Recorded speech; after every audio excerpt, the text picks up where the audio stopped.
E nós temos ainda uma mensagem dessa série Vida Contagiante. E hoje eu vou dar um início aqui nela. E todas as quartas-feiras nós vamos dar um pedaço dela até acabar, não sei quanto que a gente vai gastar. Nós estamos já encerrando esse período,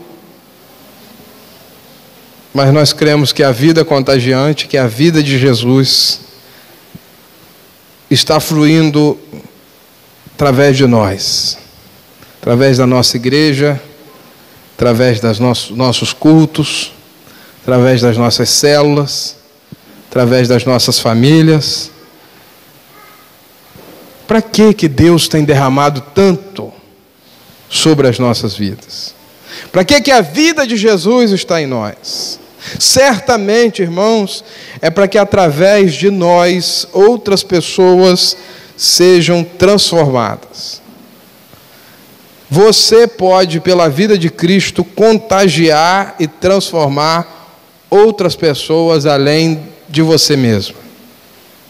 Você crê? Essa alegria, essa vida, essa coisa que Deus tem trazido no nosso coração. Já falamos sobre coração contagiante, atitude contagiante, mente contagiante, força contagiante, espírito contagiante.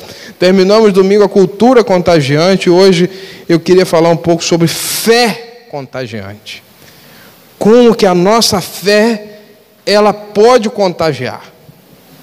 Você imagina que se você tivesse a oportunidade de estar pessoalmente com alguém e você soubesse que aquela seria a sua última oportunidade de falar com essa pessoa, você viajaria para um lugar para nunca mais voltar, ou você morreria e iria para a glória e não teria mais oportunidade de falar nada, ou a pessoa iria morrer, ou alguma coisa ia acontecer? A questão é a seguinte: é a sua última oportunidade de falar algo para quem você ama. O que você falaria?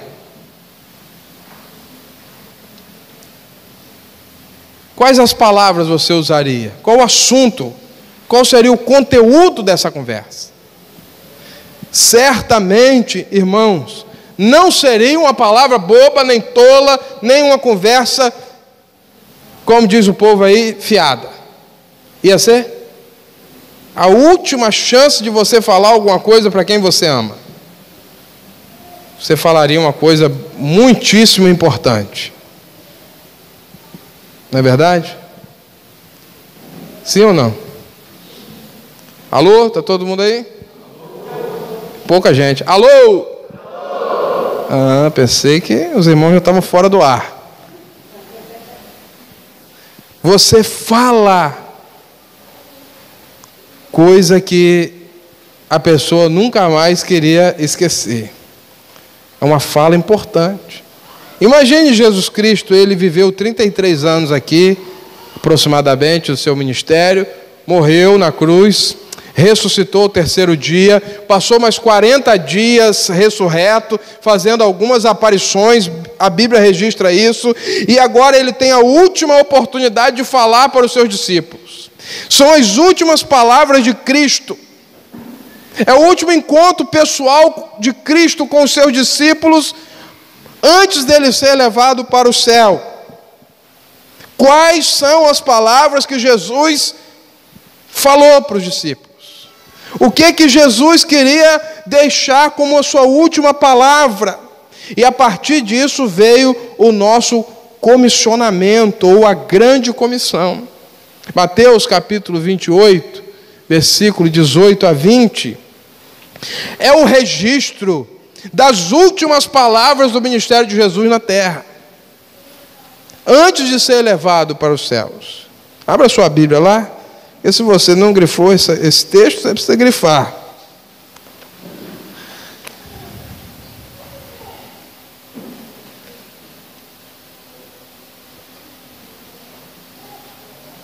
Mateus capítulo 28, Há registro desse texto em alguns evangelhos.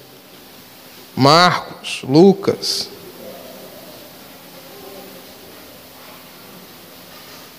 Mas esse texto de Mateus é o mais conhecido de todos.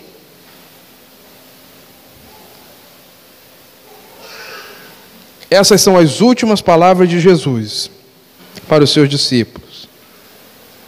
Versículo 18. Todo mundo achou? Jesus, aproximando-se, falou-lhes, dizendo, vamos ler?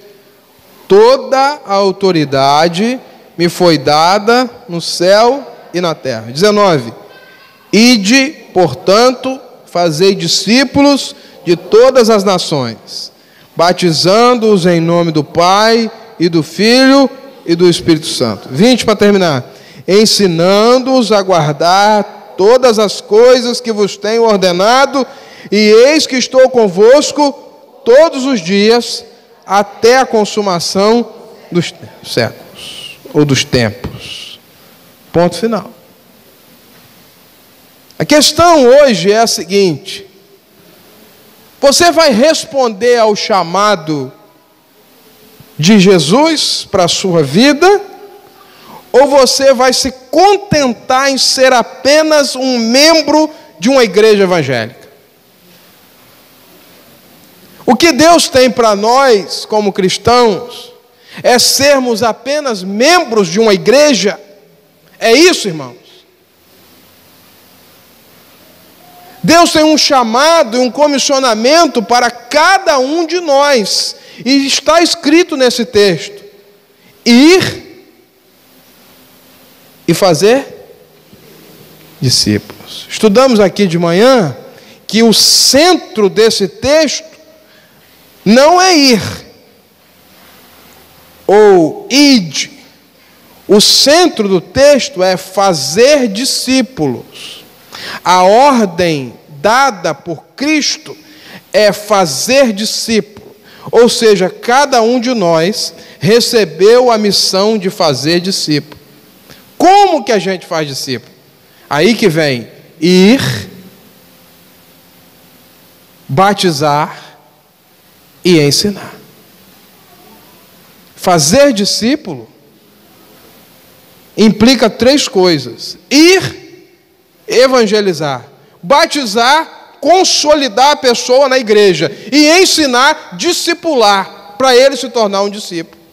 Se você só ir e pregar e não fizer as outras etapas, você não está cumprindo a ordem de Jesus.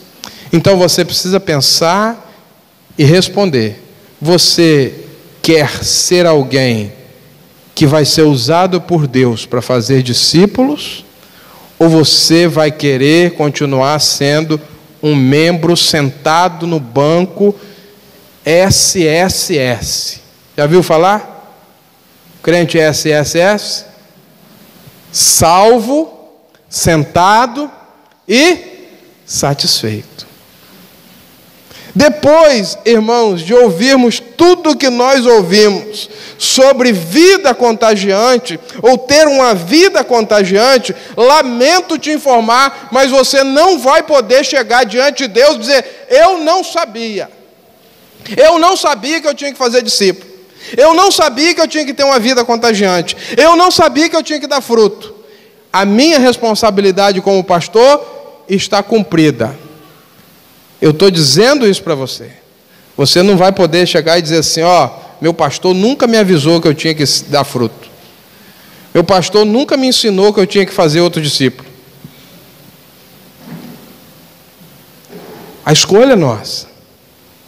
Quem aqui, nessa noite, tem a certeza que foi salvo por Jesus? Levanta a mão. Amém? Quem aqui nessa noite tem essa certeza e que vai viver a eternidade ao lado de Cristo? Agora eu queria te fazer uma pergunta: por que você não foi ainda?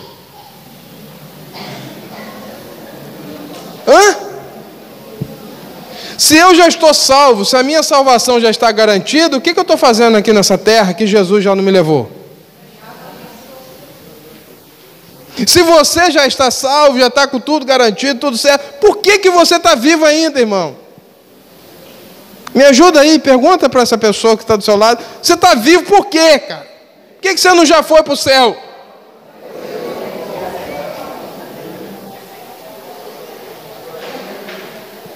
Porque temos uma missão para cumprir. Os dias que eu passar aqui nessa terra, que você passar aqui nessa terra, antes de partir, precisa ser cumprindo a missão que Jesus Cristo nos deu. Porque senão a sua vida vai ser uma vida absolutamente sem sentido e infrutífera. Todos nós somos enviados, irmãos. Por isso que eu sempre digo aqui no final do culto, a igreja é o ponto de quê? É de chegada. Nós chegamos aqui, ponto final, é isso. Nós saímos daqui para abençoar. Deus te trouxe aqui.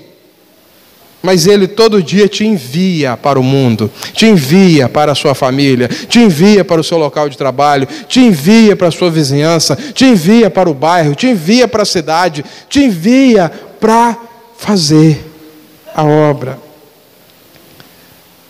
Primeiro que foi enviado foi Jesus Cristo. Ele disse: eu vim porque eu vim cumprir a missão daquele que me enviou. Se ele, que era o Filho de Deus, foi enviado, ele diz assim: assim como o Pai me enviou, agora eu estou enviando vocês, para que vocês vão e dê fruto. E ele diz no versículo 20: e eis que estou convosco todos os dias até a consumação dos séculos. Vão fazer a minha obra, que eu vou estar ao lado de vocês. Não é uma questão de ser messiânico ou de não ser messiânico. É uma questão de convicção de chamado. Qual é o seu chamado? Você foi chamado para quê? Você foi chamado para não dar fruto? Você foi chamado para ficar contemplando a vida? Você foi chamado para ficar, como diria o escritor aí de música, com a boca cheia de dente, esperando a morte chegar? É isso que você foi chamado? Ninguém nunca ouviu essa música? Turma nova aqui nunca ouviu, mas... Raul Seixas. É para isso que eu fui chamado? Eu tenho um propósito. E o meu propósito é fazer a vontade do Senhor. Você precisa superar todos os obstáculos, porque cumprir esse chamado não é uma coisa fácil, como ouvimos aqui hoje já. Vida cristã é luta. Cumprir o chamado do Mestre. O chamado de Jesus, durante muito tempo a igreja pensou que o chamado de Jesus para fazer discípulo era apenas para os 12. Eu não tenho mais responsabilidade, mas é claro e evidente que se os discípulos que receberam esse chamado primeiro cumpriram a missão deles, por isso nós estamos aqui, conhecemos o Evangelho no Brasil, 2017, porque aqueles discípulos lá não se furtaram a cumprir a missão que eles receberam. Agora, a responsabilidade não é mais de Pedro, de Tiago, de João, de Mateus. Eles já fizeram o papel deles. A responsabilidade de continuar fazendo a obra é de quem agora, irmãos? Minha e sua. O chamado, a responsabilidade pesa sobre os nossos ombros. Agora, eu queria que você pensasse: será que é fácil cumprir a missão de Deus? Será que foi sempre fácil cumprir a missão de Deus? Pergunte para Pedro, que foi crucificado de cabeça para baixo: foi fácil cumprir a missão de Deus? Pergunte para Paulo, que depois de 2 momentos de prisão teve a sua cabeça decepada: foi fácil cumprir a missão de Deus? Pergunte para Isaías, que provavelmente foi cerrado ao meio: foi fácil cumprir a missão de Deus? Aí você quer dizer e quer pensar que cumprir a missão para mim e para você vai ser uma tarefa fácil, que não vai nos custar nada. Muitos perderam a vida para cumprir a missão. Muitos perderam a liberdade para cumprir a missão. 2 jovens moravianos se venderam como escravos para ir para uma terra distante para cumprir a missão que Deus tinha dado a eles. Quantos obstáculos você vai colocar para cumprir a missão de Deus? Muitas coisas vêm para roubar o nosso foco e para que não façamos aquilo que o Senhor nos mandou fazer. E sabe o que está tirando muitas vezes o seu foco da missão de Deus? Seus problemas pessoais. Muitas vezes os nossos problemas pessoais estão nos tirando o foco. Aí eu queria te fazer uma pergunta. Quem aqui hoje não tem nenhum problema pessoal? Levanta a mão. Só Margem aqui, ó, que benção. Você não tem nenhum problema pessoal? Nenhum. Tem alguém aqui que não tem nenhum problema hoje? Porque você precisa vir aqui na frente e me ensinar a receita. Quantas vezes as pessoas dizem assim, pastor, nossa igreja não está pronta para evangelizar. Nós precisamos primeiro tratar a igreja, e depois que a igreja for tratada, aí nós vamos ganhar mais discípulos para Cristo. Será que é isso? É o correto que Deus quer? Nós vamos ficar tratando a igreja a vida toda e nunca vamos estar prontos, porque todos nós temos problema, a igreja tem problema, sua família vai ter problema, o bolso às vezes vai ser um problema. Quem não tem problema, irmão? Cada um aqui, um de um jeito, outro de outro. E o autor de Hebreus, capítulo 12, versículo 1, a parte B, diz assim: livremo-nos de tudo que nos atrapalha. Vamos falar juntos? Livremo-nos de tudo que nos... Agora, o que te atrapalha? Não sei, pode ser pecado, pode ser peso, pode ser... Mas ele está dizendo, se há alguma coisa que está te atrapalhando a ter uma vida com Deus, você tem que fazer o quê? Joga fora. Se há algum problema que está te atrapalhando a ter vida com Deus, a cumprir o chamado de Deus, a trabalhar na obra de Deus, joga isso fora. Isso é peso que você não precisa carregar ou não pode carregar, e você está sendo impedido de receber coisas maravilhosas do Senhor. Jesus Cristo chamou um discípulo e falou, vem, me segue. Mas ele diz assim, não, primeiro deixa eu ir enterrar meu pai. Pergunta, o pai dele já tinha morrido? Já tinha morrido? Será que o pai morreu naquela hora? Pá! A morte chegou lá? Não. Ele está dizendo assim, eu não posso ir enquanto meu pai estiver vivo. Eu vou esperar meu pai morrer, eu vou esperar sepultar meu pai, aí eu vou me tornar um discípulo do Senhor. O que Jesus falou? Deixe que os mortos sepultem os seus próprios mortos. Jesus não gosta de família, não quer que você se preocupe com os seus pais. O que ele está dizendo é o seguinte, a missão é urgente. Para de dar desculpa. Para de inventar. Para de colocar as coisas importantes, que não são tão importantes, para te atrapalhar. Problema, irmão, sabe qual é a coisa mais difícil do problema? É que depois que você resolver esse problema, sabe o que vai aparecer? O quê? Outro. Você está com 10 problemas. Estou sendo generoso. 10 problemas. Aí você começa a resolver. Resolvi o primeiro, resolvi o segundo, resolvi o terceiro. Quando você está no quarto, já apareceu 3 novos, já ficou 10 de novo. É assim ou não é? Ou só eu que tenho isso? Não é assim, irmão? Fica todo mundo doente, aí o problema agora é a doença. Aí curou, gastou o dinheiro todo com remédio, não tem mais dinheiro. Outro problema. É assim ou não é? Então, enquanto você ficar impedido de fazer a obra por causa dos seus problemas, vai ser difícil. Quando um problema é resolvido, sempre aparece outro problema para ser resolvido. Porque vida aqui na terra é resolver problema. Eu fico preocupado com você que ora assim: Senhor, me livra de todos os meus problemas. Sabe por quê? O que você está pedindo a Deus? Eu fico preocupado de amanhã eu não fazer o seu sepultamento. Não ora assim mais, irmão. Não ora assim, porque seu pedido está dizendo assim: ô Senhor, me leva. Porque enquanto você viver aqui na terra, você vai ter dificuldade, vai ter problema.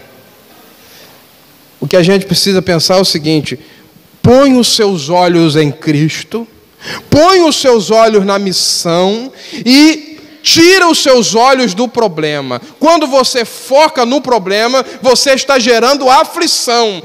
Foca em Deus, porque aí você vai ter solução.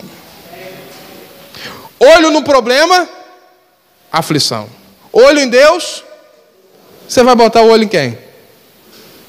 Enquanto você ficar olhando só no problema, você vai ter dificuldade demais.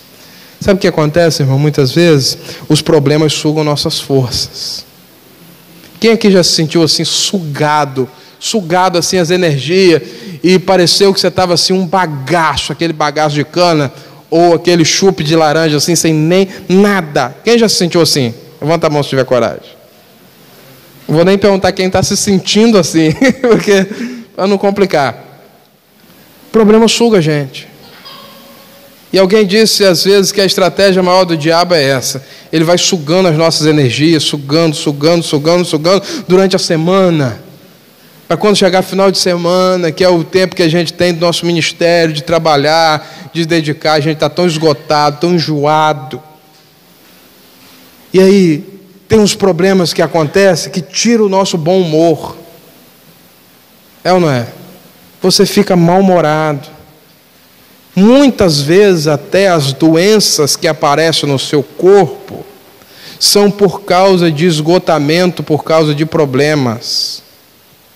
São o que a medicina, a psicologia chama de doença psicossomática. Ou seja, é o corpo respondendo a alguma coisa que está errada na sua alma.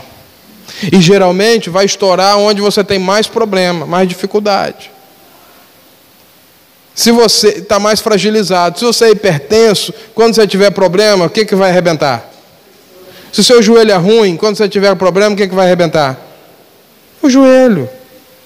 A imunidade baixa, aí você gripa, você cria uma série de...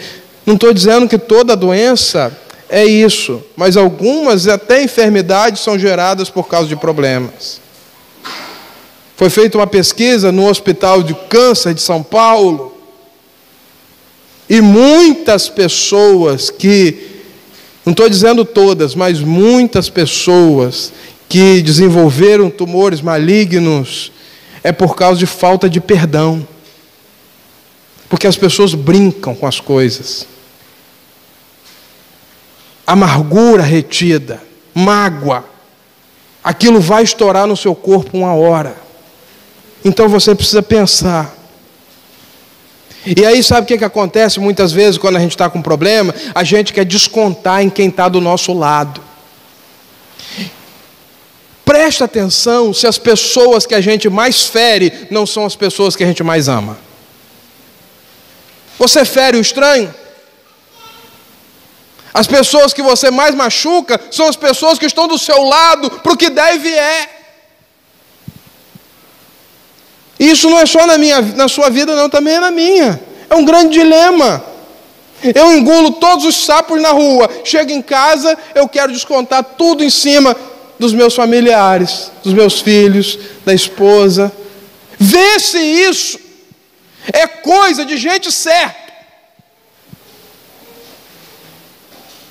A gente precisa pensar, irmão.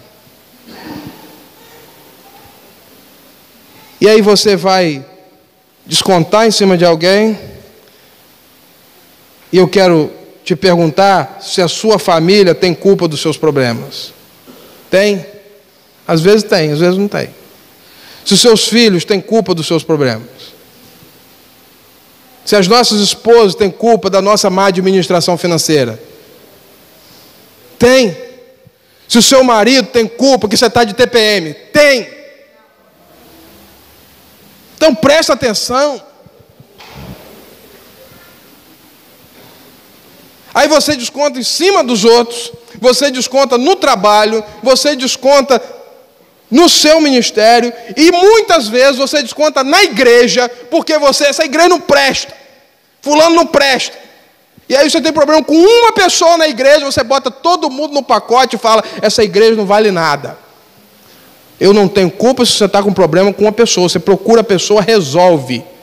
Agora não põe a igreja no problema não, pelo amor de Deus. E tem muita gente que põe até Jesus. Jesus não liga para mim, Jesus não me abençoa, eu dou o dízimo, Jesus não me faz prosperar. Estou falando alguma bobagem aqui, irmão? Alô?